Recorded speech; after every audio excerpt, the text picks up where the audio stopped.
All right, Coach, another one that seems to fit with the Belleville Senators' identity, but a huge win here tonight. Yeah, we did a lot of good things tonight. I loved our start. I think that it could have been easily, 2-3-0 in that first period based on the number of chances we had, and we talked about our start being important, and they made their push in the second, and obviously the penalties started coming again, and you got to give the hats off to the penalty killing. I mean, I think we killed 5 off in a row, and a lot of guys, certainly from the offensive side of it, didn't see much ice there in the second period because we killed so much. But I thought we played well in the third, and they finally got their power play goal because we got another one there with a few minutes left in the game. But overall, playoff hockey, and a lot of good things tonight, and the type of game that we need to play to be successful. And guys were engaged and ready for what really was a very intense playoff-style hockey game.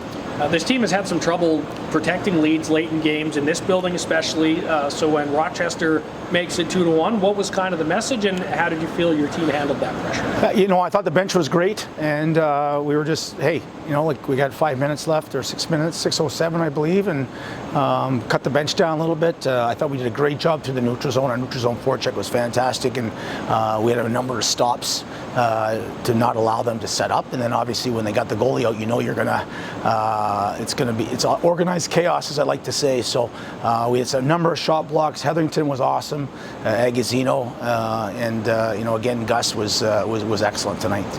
Victor Lodin gets his first AHL goal. Maybe not how he expected to get it, but I think how people who watch him expected him to finish a chance like that. Yeah, I thought, unfortunately with the penalties, his ice time kind of didn't favor him as the game went on, but I liked him in the first period, and even some shifts there in the third when I had him out there. He battles along the walls, made some wall plays, so he's not scared to get down and dirty, as we like to call it, and that's great to see. And then obviously the skill set on the penalty shot move was what we anticipate in terms of this type of skill set he brings, and I spoke to him this morning, and he told me he had a lot more to give in terms of his play, and he was just trying to get used to this style of hockey and the size of the building, and but I think he's going to be a good one.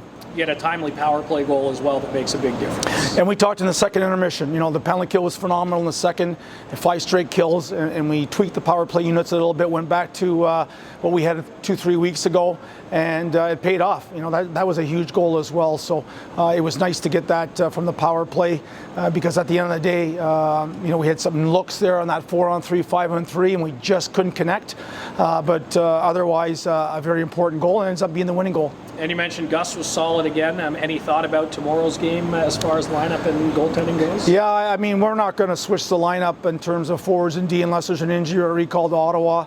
We're pretty happy with what we have going right now in terms of the 4 lines and the 6D, and it's unfortunate, for a couple of the guys. But as I spoke to Max Gannett this morning, he told me he just needs to be patient because Ottawa plays tomorrow and we play tomorrow, so things can certainly turn in a heartbeat.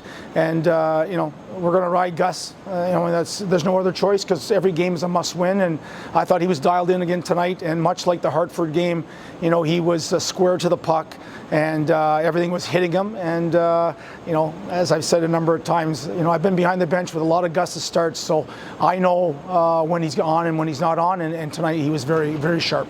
A Wednesday win and a Friday win. Is it time to get greedy tomorrow? Well, we have to get greedy now. I mean, obviously Toronto won tonight. Got a little help there in Utica with Syracuse, but Hartford coming in here, a struggling team against Roch. So there's no time really to let up. We got to decompress, enjoy the win. I mean, the biggest win of the year, really. But we got to get ready for another big one tomorrow.